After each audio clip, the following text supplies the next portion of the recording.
Hello guys, आज हम जानेंगे केमिस्ट्री में अध्याय 4 रासायनिक बंधन और आणविक संरचना। तो सबसे पहला क्वेश्चन है हमारा, रासायनिक बंधन के निर्माण की व्याख्या कीजिए। क्योंकि सबसे पहले हमें ये पता होना चाहिए कि रासायनिक बंधन है क्या, तभी तो हम आगे जानेंगे। तो आइए हम जानेंगे पहला क्वेश्चन, रासायनिक बंधन के निर्माण की व्याख्या। तो कोसले, याद रखिए, जो कोसेल हैं, एक कोसेल और लुईस, दो वैज्ञानिक हैं, इनने ही सारा बंधन क्रम, एक बंध, द्विबंध, इन्हीं सब चीज़ों के बारे में बताया। तो कोसेल और लुईस के अनुसार परमाणु अपने संबंधित अष्टक को पूरा करने के लिए, यानी सारे परमाणु हैं अपना अष्टक पूरा करना चाह रहे हैं, तो उस अष्टक को पूरा करने के लिए एक साथ जुड़ते हैं ताकि वो निष्क्रिय गैस की तरह कार्य करे और निष्क्रिय विन्यास प्राप्त कर सके। यानी वो अपना विन्यास, स्थायी विन्यास प्राप्त करने के लिए क्या करते हैं, इलेक्ट्रॉनों का साझा करते हैं।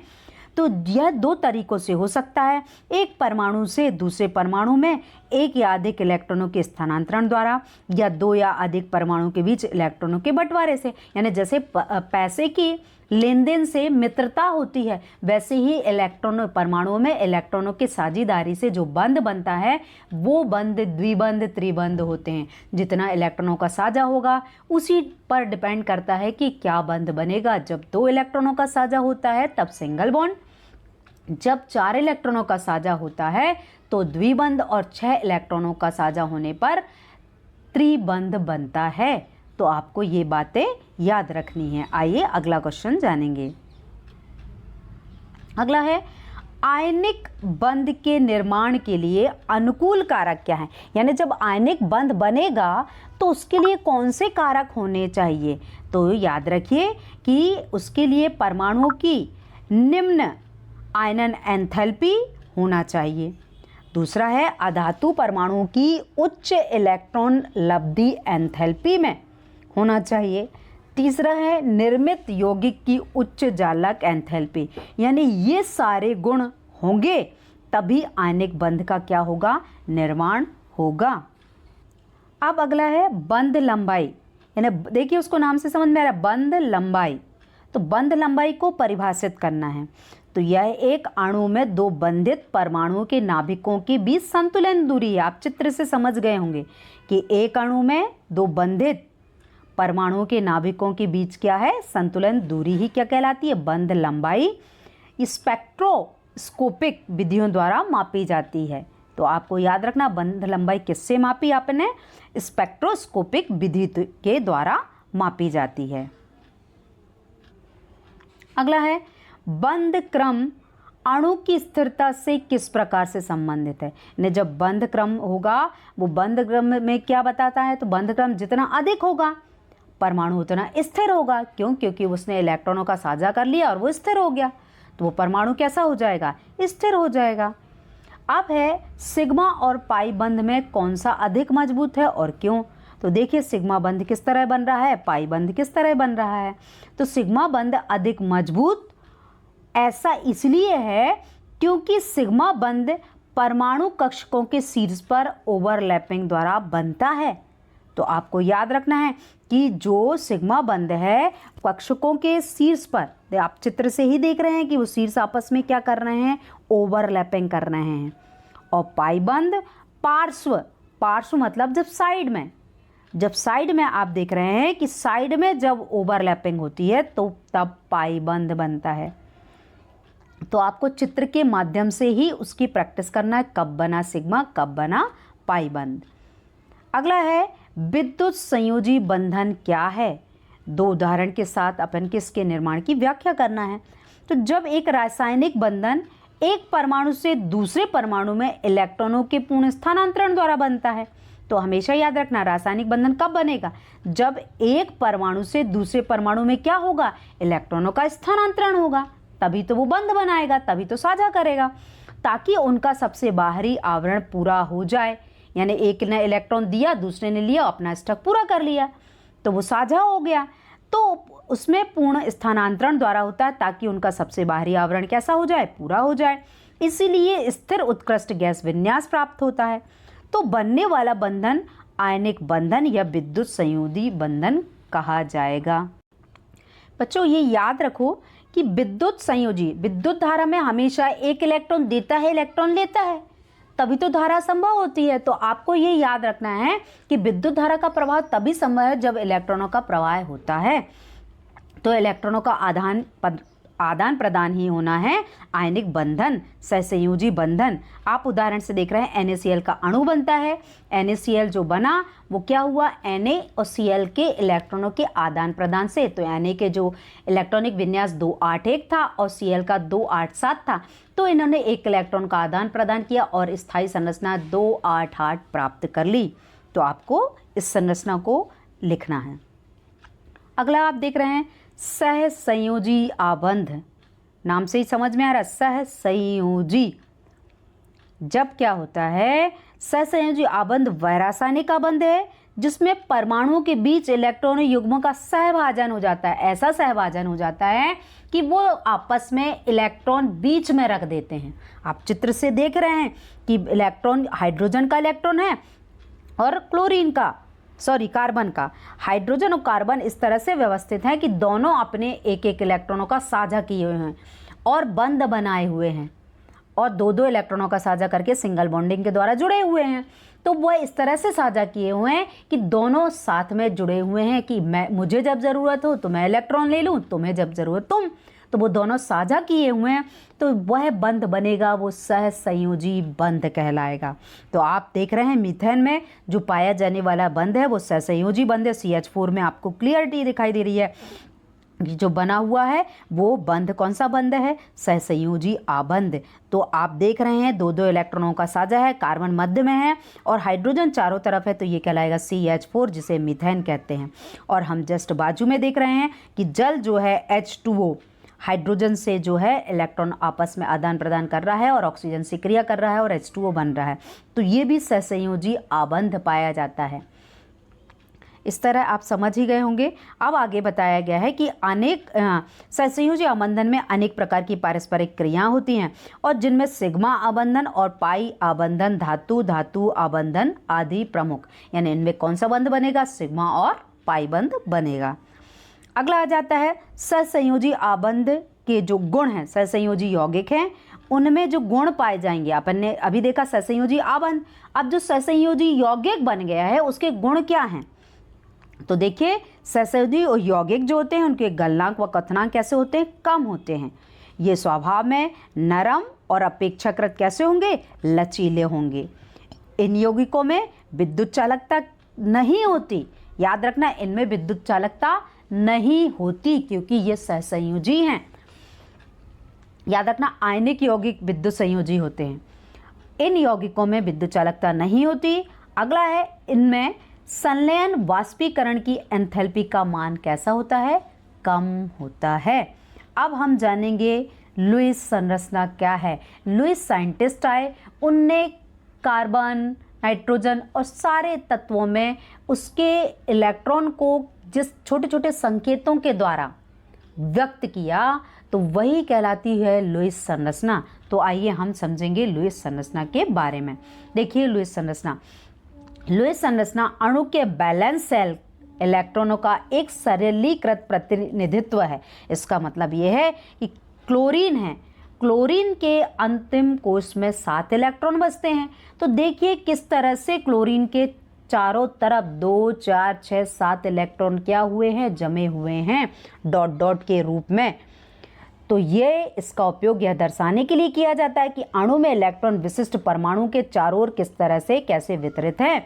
इलेक्ट्रॉनों को बिंदुओं के रूप में या दो परमाणु के बीच में एक रेखा में दर्शाया जाता है, तब इसे हम लुईस संरचना कहते हैं। आप देखिए क्लोरीन के चारों तरफ इलेक्ट्रॉन दिखाए हुए हैं। जब ये आपस में साझा कर लेते तो Cl2 का अणु बन जाता है।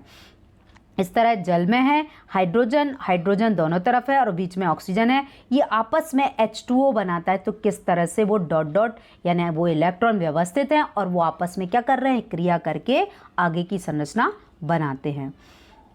अब हम जानेंगे ध्रुवीय सहसंयोजी आबंध। देखिए नाम से समझ में आ रहा है ध्रुवीय, जिसमें 2 ध्रुव हों, एक प्लस और एक माइनस। तो जब सहसंयोजी बंध 2 भिन्न विद्युतीय ऋण तत्वों के मध्य स्थित होता है उसे ध्रुवीय सहसंयोजक बंध कहते हैं। आप देखिए हाइड्रोजन और क्लोरीन, हाइड्रोजन प्लस है और Cl माइनस है, दोनों के बीच में जो बंध बनेगा वही उसका ध्रुवीय बंध कहलाएगा, ध्रुवीय सहसंयोजी बंध, क्योंकि इलेक्ट्रॉनों का साझा करके बना हुआ है। अगला प्रश्न है, आपको उदाहरण में देखना, हाइड्रोक्लोरिक अम्ल, हाइड्रोजन ब्रोमाइड और HI हाइड्रोजन आयोडाइड, इसमें से समझ में आ रहा होगा। अगला प्रश्न है, विद्युत संयोजन बंध को किसने बताया? तो विद्युत संयोजन बंध को कोसले, ठीक है, ये उसमें कोसेल लिखा है जबकि कोसले है, तो कोसेल वैज्ञानिक ने बताया था सहसंयोजन बंध के बारे में। अगला है हमारा सिग्मा पाई में अंतर, वेरी इंपॉर्टेंट। सिग्मा पाई में अंतर वेरी इंपॉर्टेंट है, ये एग्ज़ाम में पूछा ही जाता है, सिग्मा पाई क्या है और पाई बंध क्या है। तो आप अंतर याद करेंगे तो याद रखना, अंतर को ही अलग अलग पॉइंटेड में कर देंगे तो सिग्मा का गुण हो जाएगा और पाई का भी गुण हो जाएगा, आप ये याद रखिए। तो सिग्मा बंध एस ऑर्बिटलों के शीर्ष पर ओवरलैप होने से बनता है, जो हमने प्रारंभ में ही देखा, जब शीर्ष आपस में ओवरलैप करते हैं ऑर्बिटल के तो बनने वाला बंध सिग्मा बंध होता है। और पाई बंध पी ऑर्बिटलों के पार्श्व, यानी जब साइड में क्या करते हैं, ऑर्बिटल जो है ओवरलैप करते हैं तो वह पाई बंध कहलाता है। दूसरा है, वे समान कक्षकों के अतिव्यापन से या भिन्न कक्षकों के अतिव्यापन से बन सकते हैं, यानी सिग्मा बंध जो है या तो समान कक्षक या भिन्न भिन्न कक्षक के भी अतिव्यापन से बन जाते हैं, पर पाई बंध केवल समान कक्षक जो होंगे उन कक्षों के अतिव्यापन से ही बनेंगे। अगला है, ये एक मजबूत सहसंयोजक बंधन बनाते हैं, यानी सिग्मा बंध कैसा बंध बनाएंगे, मजबूत सहसंयोजक बंध बनाएंगे। और जो पाई बंध है तुलनात्मक रूप से कैसा होगा, बहुत कमजोर होगा, मतलब होगा बंध बट कमजोर होगा, सिग्मा की तुलना में कमजोर होगा। फोर्थ है, ये एकल बंध बनाते हैं। हमेशा याद रखना, आप सिग्मा बंध कैसे होते हैं, एकल बंध, और अकेले में अस्तित्व में भी रह सकते हैं, और जबकि पाई बंध जो है सिग्मा बंध अस्तित्व में नहीं रहता। तो आप रखना, याद रखना है आपको, पाई बंध जो है वो अस्तित्व में रह सकता है और ये अस्तित्व में नहीं रह सकते। अब अगला आ जाता है, देखिए सिग्मा और पाई बंध का चित्र। आपको चित्रों के माध्यम से देखिए, आप पहले चित्र में सिग्मा बंध में आप देखिए उनके शीर्ष आपस में क्या कर रहे हैं, ओवरलैपिंग कर रहे हैं, तब कौन सा बंध बन रहा है, सिग्मा बंध बन रहा है। अब हम देख रहे हैं ये पार्श्व में कर रहे हैं, पार्श्व मतलब साइड में, देख रहे हैं आप, साइड में जब कर रहे हैं तब बन रहा है पाई बंध। तो आपको इन चित्रों को भी बनाना है, चित्रों के साथ ही आपको इस आंसर को याद करना है। चलिए अगला क्वेश्चन जानेंगे। इम्पॉर्टेंट है अतिव्यापन। ये सारे क्वेश्चन एक दूसरे से रिलेटेड है, आपने स्टार्टिंग के बहुत अच्छे से एक एक समझे तो आपको सारे आंसर समझ में आएंगे। अब आ जाता है अतिव्यापन और इसके प्रकार। तो देखिए, जब दो परमाणु आपस में बंध बनाने के लिए एक दूसरे के संपर्क में आते हैं, अभी सारे संपर्क में ही आ रहे थे, देख ही रहे थे, तो उनका ओवरलैप दो परस्पर क्रिया करने वाले ऑर्बिटल्स की कला और परस्पर उपस्थिति, जो उपस्थित आवेश के आधार पर धनात्मक, ऋणात्मक या शून्य हो सकती है, या तो धनात्मक होगी या ऋणात्मक या शून्य होगी, उस आधार पर की है। उस आधार पर अतिव्यापन को 3 भागों में बांटा है। तो आइए हम जानेंगे उन भागों को। देखिए, अतिव्यापन कितने प्रकार का होगा, 3, SS अतिव्यापन, SP अतिव्यापन और PP अतिव्यापन।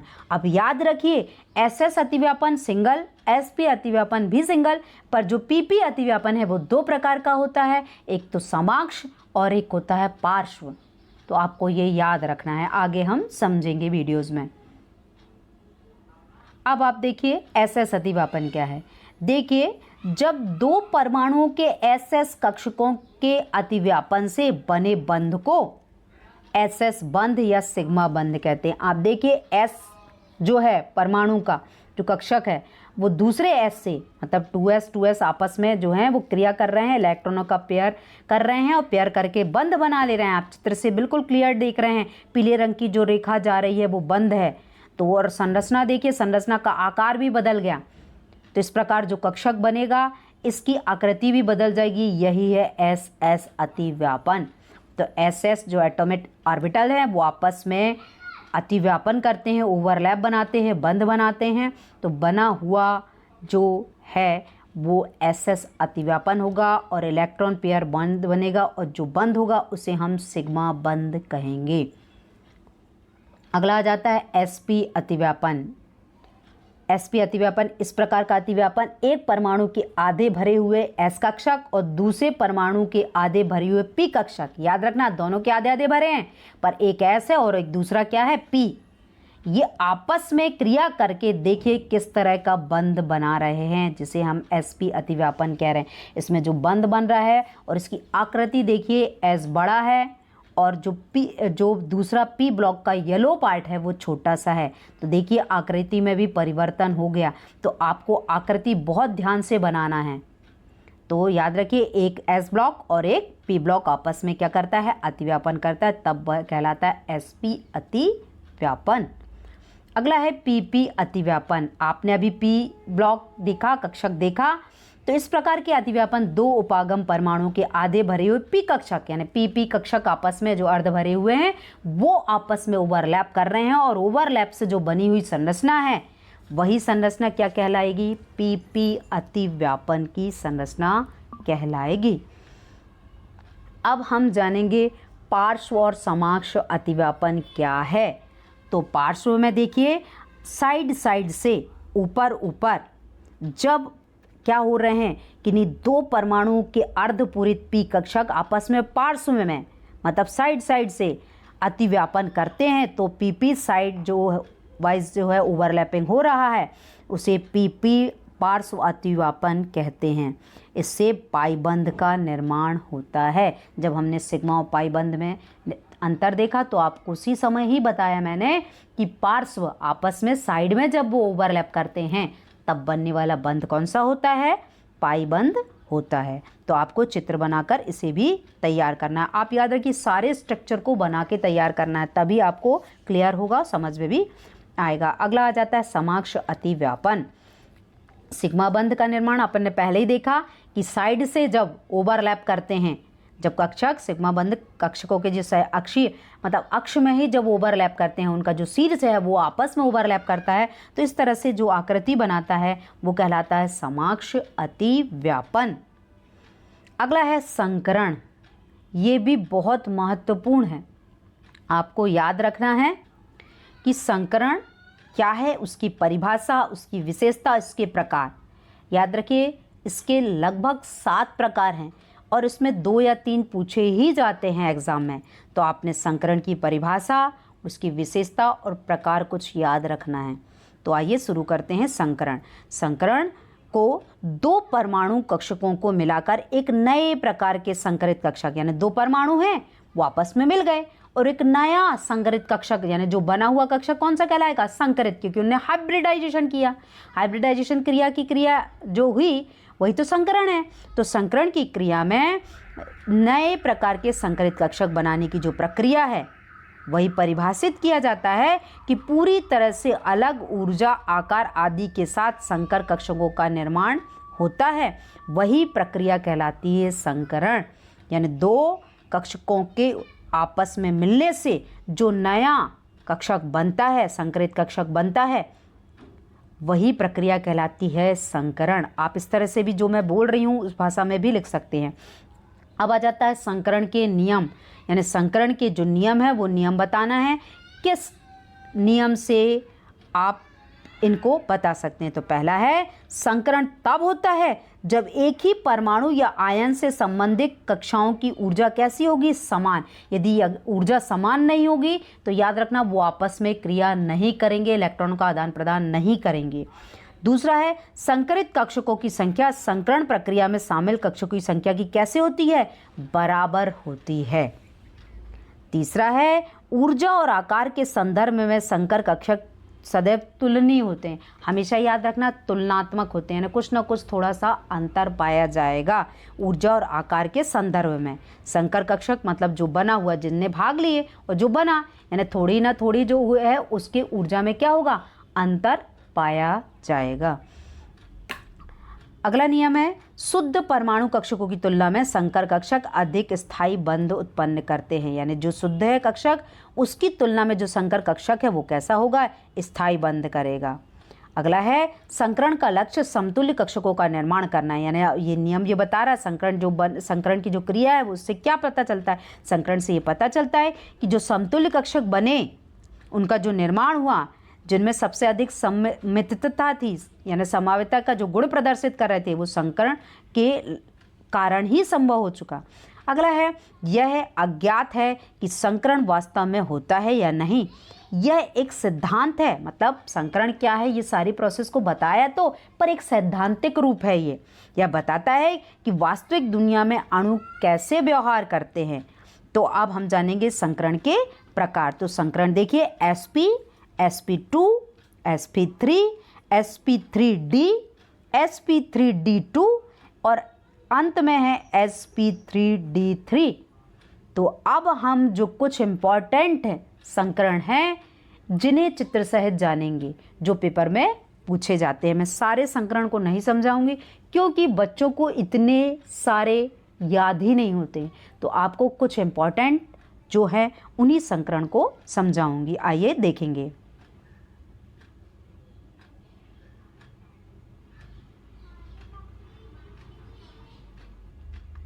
पहला संकरण है sp संकरण।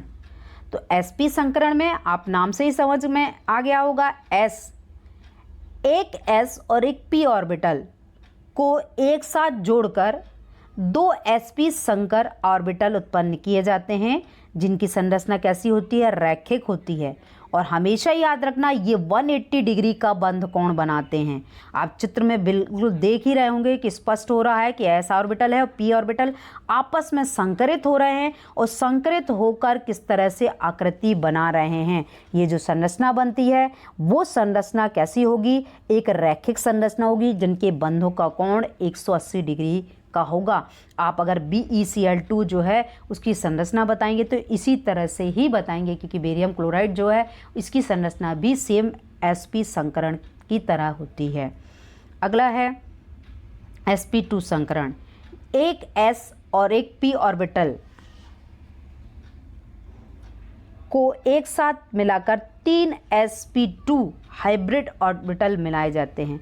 देखिए बच्चों कुछ गड़बड़ है, एक s और 2 p ऑर्बिटल को, एक s और 2 p ऑर्बिटल आपस में मिलते हैं तो 3 sp2 हाइब्रिड ऑर्बिटल बनाए जाते हैं, जिनका आकार त्रिकोणीय समतलीय होता है। आप चित्र से ही देख रहे हैं कि किस तरह से जो कक्षक हैं वो कक्षक आपस में मिलकर क्या करते हैं, p ऑर्बिट के और s ऑर्बिट के आपस में मिलकर जो संकरित कक्षक बनाते हैं। और याद रखिए इनके मध्य 120 डिग्री का, याद रखिए ये चित्र नहीं है सही, आपको दूसरा चित्र दूंगी, इसका बंध जो होता है वो 120 डिग्री का होता है। ये 3 हाइब्रिड ऑर्बिटल एक ही तल में रहते हैं और एक दूसरे के साथ 120 डिग्री का कोण बनाते हैं।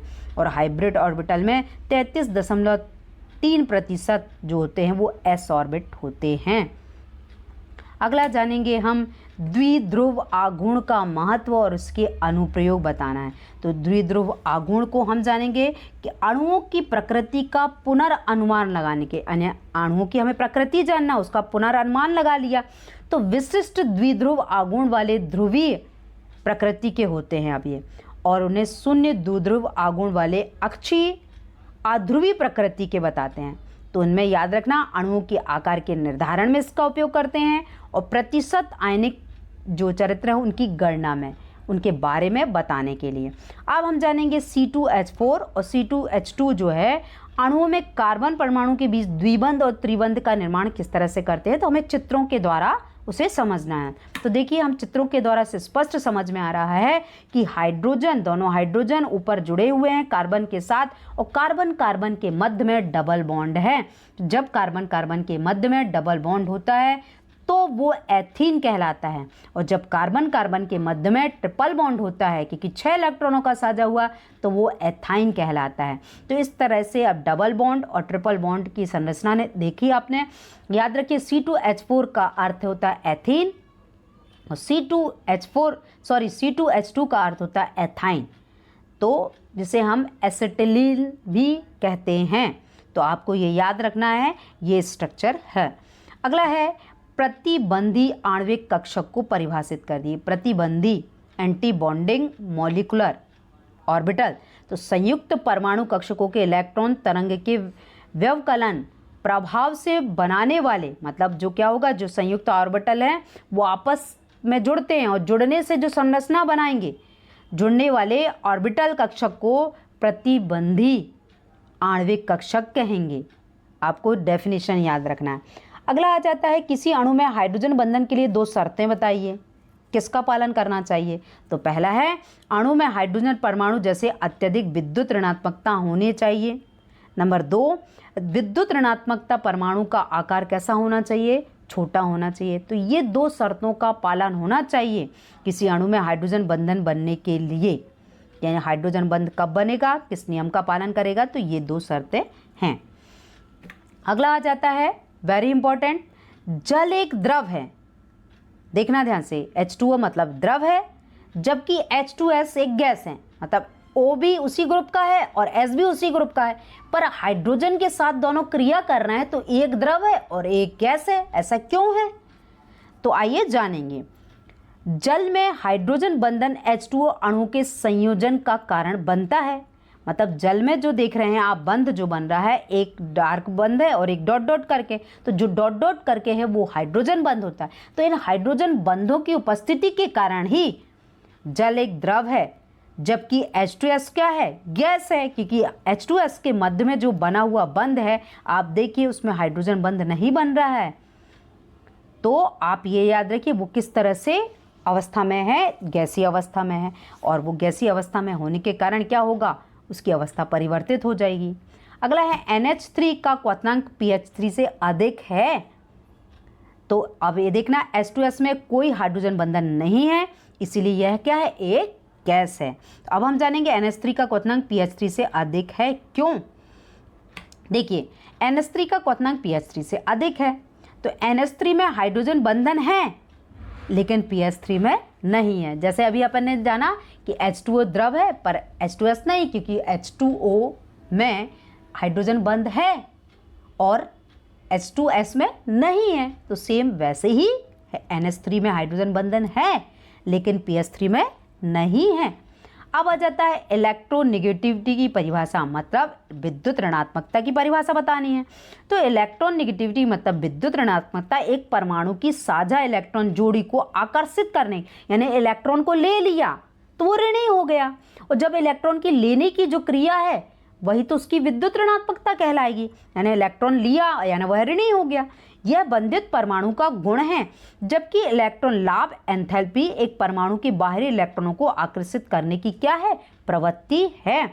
यह एक पृथक परमाणु का गुण है। आप याद रखिए, जब परमाणु को अपना जो है स्थायित्व प्राप्त करना होगा तो वो अपना अष्टक पूरा करना चाहेगा, जब अष्टक पूरा करना है तो वो इलेक्ट्रॉनों को ग्रहण करेगा। तो इलेक्ट्रॉनों को ग्रहण करना है, इसका मतलब है कि वह उस इलेक्ट्रॉन का ऋणी हो गया, इसलिए उसमें कौन सा चार्ज होगा, माइनस चार्ज होगा। अगला क्वेश्चन है VSPER सिद्धांत को समझाइए। तो आपको याद रखना है कि VSPER सिद्धांत क्या है। अंत में मैं बताऊंगी VSPER का फुल फॉर्म। तो देखिए, पहला है, इस सिद्धांत के अनुसार किसी अणु के केंद्रीय परमाणु की संयोजक तक कोश में उपस्थित इलेक्ट्रॉन युग्म युक्त कक्षक त्रिविम में इस प्रकार व्यवस्थित रहते हैं कि उनकी जो ग्राफी जो प्रतिकर्षण है न्यूनतम हो और स्थायित्व कैसा हो, अधिकतम हो। दूसरा ये बोलता है कि यदि केंद्रीय परमाणु पर एकाकी इलेक्ट्रॉन युग्म की उपस्थिति होती है जो अणु की ज्यामिति विकृत हो जाती है। और तीसरा नियम ये बताता है, इस सिद्धांत के अनुसार IP जो है आपस में कक्षकों में परस्पर प्रतिकर्षण अधिकतम होगा क्योंकि वो सिमिलर हो गए, और IIP जो कक्षक है उनमें कम, और BP कक्षकों में प्रतिकर्षण सबसे कम होता है क्योंकि वो डिफरेंट हो गए। अब हम जानेंगे कि जो VSPER सिद्धांत है उसका फुल फॉर्म क्या होगा। तो VSPER का पूरा नाम होता है balance cell electron pair repulsion theory. याद रखिए, balance cell electron pair repulsion theory, आपको ये नाम याद रखना है। अब हम जानेंगे BASPER जो सिद्धांत है वो इस तरह से संरचना को प्रदर्शित करेगा। तो आप इन चित्रों को बना लेंगे। लीनियर संरचना, रेखीय संरचना, ट्राइगोनल जो संरचना, टेट्रागोनल संरचना और जो ट्राइगोनल जो पिरामिडल संरचना और जो बैंड जो बनेगा वो संरचना का किस तरह से बनेगा, आपको इन चित्रों के साथ तैयार करना है। अगला है हमारा P ब्लॉक के तत्वों को। हमने अगले चैप्टर में पढ़ा था S ब्लॉक के तत्वों की ट्रिक। अब आज जानेंगे हम P ब्लॉक के तत्वों की ट्रिक। तो देखिए, P ब्लॉक में जो है बोरॉन वाला जो ग्रुप है उसकी ट्रिक है बालगा या बलगा इंटाई, बलगा इंटाई, बलगा इंटाई। याद रखना, बोरॉन, एल्यूमिनियम, गैलियम, इंडियम और टाइटेनियम, तो बलगा इंटाई। अगला है सीजियम, सॉरी पहले आप ये रखिए, ये कार्बन वाला ग्रुप है, कार्बन, सेलेनियम और जर्मेनियम, टिन और लेड है। तो जिसे हम बोलेंगे कसे जी टिन लदे, कसे जी टिन लदे, कसे जी टिन लदे। अगला है नाइट्रोजन ग्रुप जो है वो है nitrogen, phosphorus, arsenic, antimony, bismuth, जिसे हम बोलेंगे नपास एंटीबाई, नपास एंटीबाई। नपास मीन्स नाइट्रोजन, P मतलब फास्फोरस, S मतलब AS मतलब आर्सेनिक, SB का मतलब एंटीमनी, BI का मतलब होता है बिस्मथ। अगला है O मतलब oxygen group, sulphur, selenium, tellurium, polonium, जिसे हम बोलेंगे O के सबसे टिपो, O के सबसे टिपो, ऑक्सीजन, सल्फर, सेलेनियम, टेल्यूरिनियम और पोलोनियम। तो आपको यही ट्रिक याद रखनी है। उसके बाद सबसे लास्ट आ जाता है जो फ्लोरीन, क्लोरीन, ब्रोमीन, आयोडीन और एस्टाटीन, जिसे हम बोलेंगे फिर कल बाहर आई आंटी, फिर कल बाहर आई आंटी। फिर मतलब फ्लोरीन, क्लोरीन, ब्रोमीन, आयोडीन और एस्टाटीन। इस तरह से आज हमने जाना कि P ब्लॉक के तत्वों को किस तरह से ट्रिक से याद करना है। तो सारे बच्चे इस चैप्टर को बहुत अच्छे से लिखेंगे और तैयार कर। तो आज के प्रश्नोत्तर की श्रृंखला यहीं तक थी।